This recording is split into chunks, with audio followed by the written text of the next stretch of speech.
George was a very fine fella. He was known as a really good sport. George was never too popular. George was unattractive and short. He couldn't get served in a restaurant if he cried garçon all day. And when he tried to feed the pigeons in the park, the pigeons all flew away. No, nature had not been kind to George. At the age of 5, he even found his mother in the arms of another little boy. When other folks danced with the opposite sex, George would dance with a mop. And if he tried to flirt with a lady, she'd invariably call a cop. Yes, the world had rejected George. The only job he could find was as a model for a gargoyle sculptor. George's life was a meaningless sham. He thought he'd be better off dead. Then one day he looked in the mirror and saw a lump growing out of his head. So George went off to a medical man, and the medical man did say that the lump was perfectly harmless and the lump would have to stay. Yeah, take these placebos. When George woke up next morning, he found that the lump had grown. It now had human features which were handsomer than his own. To go through life like this, thought George, would be a great disgrace. So he pulled his shirt on top of his head and buttoned it over his face. Now this made George appear taller and handsomer than he really was. Suddenly life changed. Waiters became servile. Dogs and pigeons vied for his attention. Vending machines gave him extra change.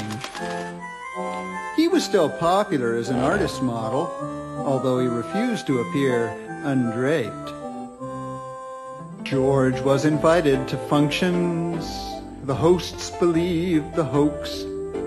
They gathered round our hero and laughed at his worst jokes.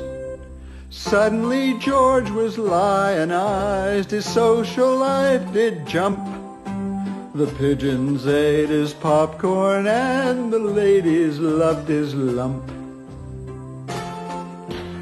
George became so popular, in fact, that other careers beckoned. Feeling that show business would prove too challenging, George entered politics. A bunch of political backroom boys were hatching up a plan. Their party had no leadership. They had to find a person. George had all the appropriate qualifications. George ignored the issues. He acted like a dunce, but George could kiss the babies and their mothers both at once. George was quickly swept to power. When there were decisions to be made, George left them to others. He just basked in his newfound power and glory. His one regret was that he could never reveal his guilty secret. And what George didn't know was that his advisors were incompetent and corrupt. George never guessed that his colleagues were largely a bunch of crooks. They all had their hands in the cookie jar and frequently fixed the books.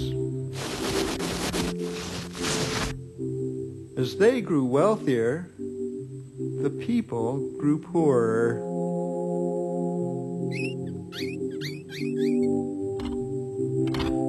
Some radicals raised a protest, dissension did arise, and when the revolution came, it took George by surprise.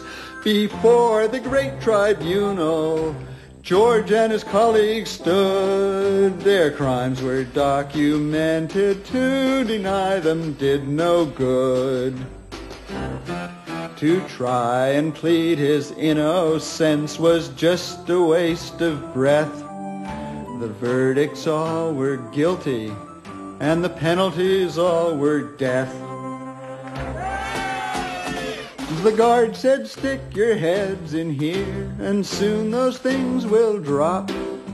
The crowd all cried out, "Hip hooray!" while the blades went chop, chop, chop.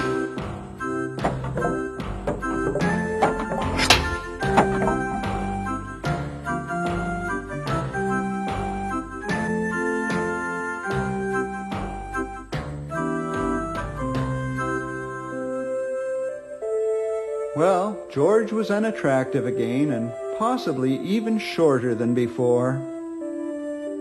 And although George lived a long and healthy life, he never saw the lump again.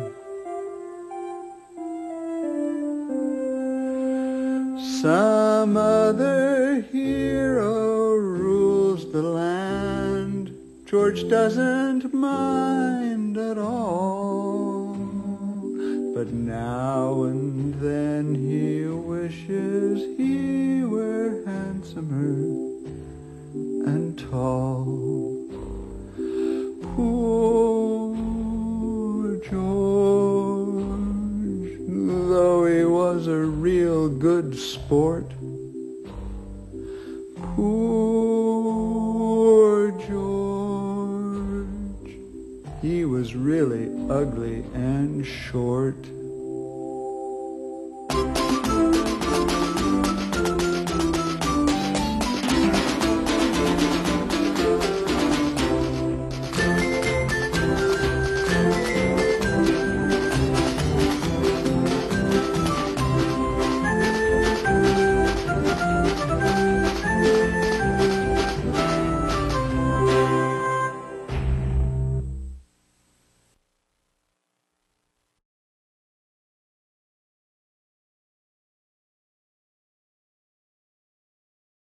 Before the great tribunal, George and his colleagues stood. Tribunal, you know.